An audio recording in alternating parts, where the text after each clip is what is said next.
Books help us understand history, but places help us experience it. कई बार history को हम किताबों के पन्ने पलटकर समझने की कोशिश करते हैं, लेकिन क्या वाकई इतना काफी है? जी नहीं। हिस्ट्री को हम सिर्फ पढ़कर नहीं, बल्कि उन जगहों तक पहुंचकर ज्यादा अच्छी तरह से समझ पाते हैं जहां उन्हें कभी जिया गया था।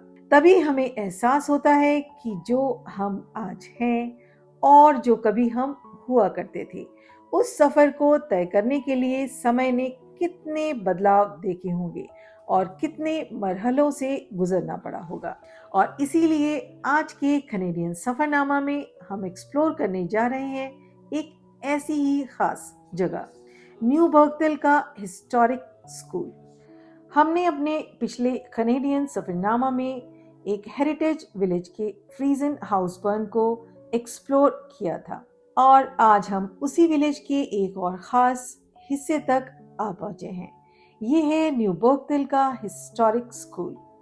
इस स्कूल की कहानी इसकी बनावट और यहाँ की पढ़ाई के बारे में हमें बताएगी। यहाँ पर मैं आपको बता दूं कि ये स्कूल को बिल्ड किया गया था 1904, यानी कि 100 साल से भी पुराना ये स्कूल है। ये एक एलिमेंट्री स्कूल हुआ करता था जहाँ पर +4 से +8 एज के बच्चे पढ़ा करते थे। आज 100 साल से भी ज्यादा वक्त बीत जाने के बाद भी इस स्कूल को बिल्कुल उसी रूप में संभाल कर रखा गया है, ताकि आने वाली पीढ़ियां देख सकें कि उस दौर की स्कूल लाइफ कैसी हुआ करती थी। है ना इंटरेस्टिंग? तो चलिए अब स्कूल के अंदर चलते हैं। जैसे ही हम मेन एंट्रेंस से अंदर आए, सबसे पहले एक छोटा सा कॉरिडोर नजर आया एज यूजुअल।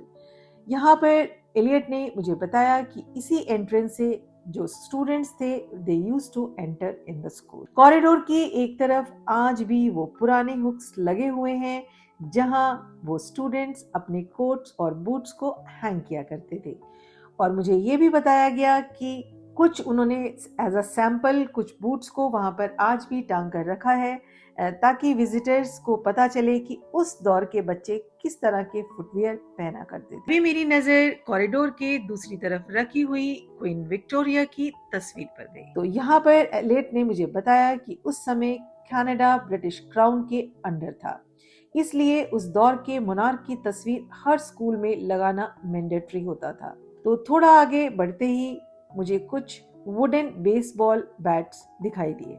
यहाँ पर मैं आपको बता दूं कि बेसबॉल कनाडा में खेले जाने वाला बहुत ही फेवरेट और पॉपुलर गेम है। In baseball, they just hit the ball up. So the way that it works is you have it's a diamond. You have 4 bases. You start at home base. You hit the ball as far as you can. You run to first base, second base, third base, and home. And you get as far as you can before the ball really just reaches back to you. Okay. तो Elliott ने मुझे बताया कि ये जो bats थे वो real okay would say बने हुए थे, इनसे उस दौर के बच्चे बेसबॉल खेला करते थे। और इन सब चीजों को देखते हुए धीरे धीरे ऐसे लगने लगा कि जैसे हम भी उसी दौर के स्कूल का हिस्सा बन चुके हैं। स्कूल के अंदर एंटर होते ही सबसे पहले हमें दिखा टीचर्स रूम। तो मेरे लिए ये एक बहुत ही अनयूजुअल चीज थी कि स्कूल के अंदर टीचर का रूम कैसे हो सकता है। सच कहूँ ये देखकर मुझे थोड़ी हैरानी हुई। मेरी सोच तो यही थी कि एंट्रेंस के बाद सीधा क्लासरूम होगा, लेकिन यहाँ सबसे पहले का टीचर का रूम था। शायद उस दौर में भी स्कूल की हर शुरुआत टीचर से ही होती थी। तो चलिए देखते हैं एलियट हमें इस कमरे के बारे में क्या बताते हैं। This is a model of one from a village in Russia. You say this chair, this table, everything is of that time. Yes. Oh my God, really? It's amazing.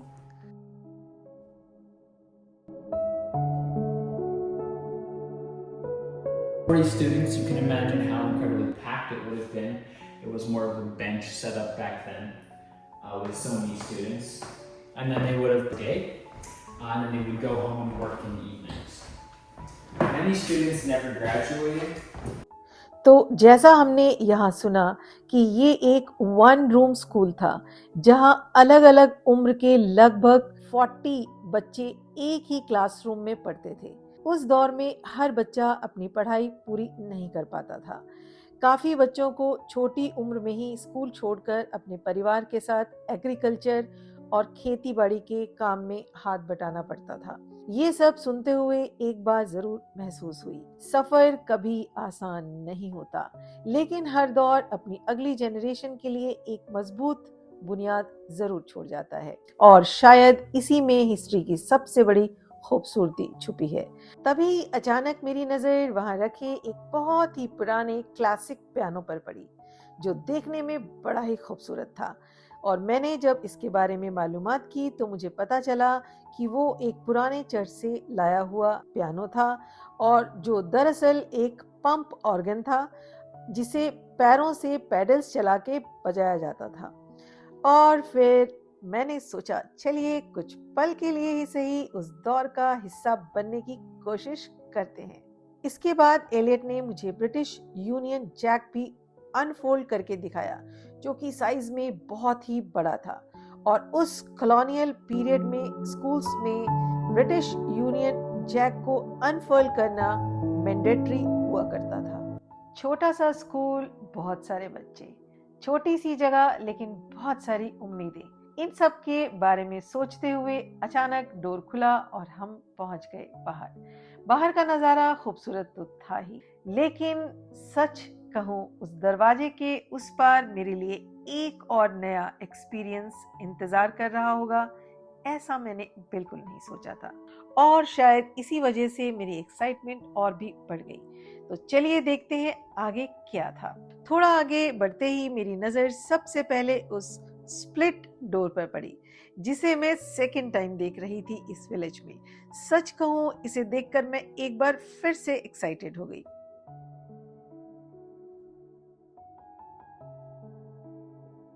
You can go inside and I'll turn on the lights for you.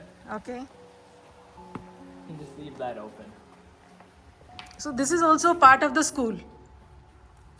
No. So this building here was the first ever house built in New Bergtal.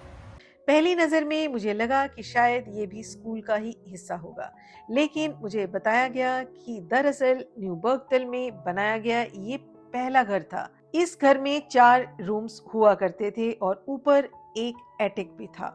लेकिन जिस बात ने मुझे सबसे ज्यादा हैरान किया वो थी इस पूरा घर मोटी लकड़ी के लॉक्स को एक के ऊपर एक रखकर बनाया गया था। Stacked, made of wood, all boards. So very insufficient nowadays, but because they never had insulation back then, this was the only way they could survive the -40 degrees. उस दौर में आज की तरह इंसुलेशन नहीं हुआ करती थी। कड़ाके की सर्दी -40 टेम्परेचर से बचने के लिए लकड़ी के बीच की दरारों को मड, स्ट्रॉ और मैन्योर के मिक्सचर से भर दिया जाता था ताकि घर के अंदर गर्माहट बनी रहे। सच में उस वक्त के लोगों की सोच और उनकी प्रैक्टिकल अप्रोच देखकर दिल से उनकी तारीफ करने को मन करता है। यहाँ मुझे एक बहुत ही दिलचस्प बात पता चली। उस दौर में लिखने के लिए आज की तरह व्हाइट बोर्ड या ब्लैक बोर्ड नहीं हुआ करते थे, तो लोग सीधा दीवारों पर ही लिख दिया करते थे और जब जरूरत पड़ती तो उन दीवारों को दोबारा व्हाइट वॉश कर दिया जाता था। है ना इंटरेस्टिंग? ताकि उन्हें फिर से लिखने के लिए इस्तेमाल किया जा सके। Very wise. सबसे दिलचस्प बात ये थी कि आज भी कुछ जगहों पर उस दौर की वो लिखावट देखने को मिल जाती है और शायद यहीं से हमें एक छोटी सी सीख भी मिलती है। रिसोर्सेज चाहे कम क्यों ना हो, अगर उनका सही इस्तेमाल किया जाए तो उनसे भी बहुत कुछ हासिल किया जा सकता है। इन सब चीजों को देखने के बाद और उस दौर के लोगों के जीवन के बारे में जानने के बाद मेरे मन में बस एक ही ख्याल आया, पुरानी इमारतें सिर्फ लकड़ी और दीवारों से नहीं बनती, उनमें उस दौर की सोच, जिंदगी और मेहनत भी बसी होती है। आज जिस जगह को हम एक पिकनिक शेल्टर के रूप में देख रहे हैं, कभी वो किसी का आशियाना हुआ करता था और हर साल अगस्त में अब यहाँ पर फार्मर्स मार्केट लगती है जहां लोकल ग्रोअर्स और आर्टिसंस अपने प्रोडक्ट्स लेकर आते हैं। मुझे तो इलियट से बात करते हुए इतनी एक्साइटमेंट हो गई कि मैंने उसे प्रॉमिस कर लिया कि अगस्त में मैं यहाँ दोबारा जरूर आऊंगी। और इसी के साथ हमने एक और खूबसूरत जगह को एक साथ एक्सप्लोर किया और उसके बारे में करीब से जानने की कोशिश की। मेरी हमेशा यही कोशिश रहेगी कि इस तरह हम एक साथ कनाडा की खूबसूरत जगहों, उसकी हेरिटेज और उसकी इंटरेस्टिंग प्लेसेस को एक्सप्लोर करते रहें।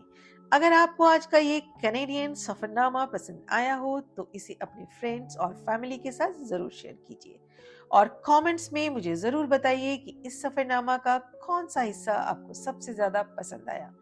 आपके कमेंट्स ही मुझे इंस्पायर करते हैं कि मैं नई नई जगहों को आपके साथ मिलकर एक्सप्लोर करती रहूं और इस सफरनामा को इसी तरह आगे बढ़ाते रहें। The best journeys are the ones we share. This is Canadian Safarnama signing off. Thank you for being part of this journey. Until the next Safarnama, goodbye for now and keep exploring.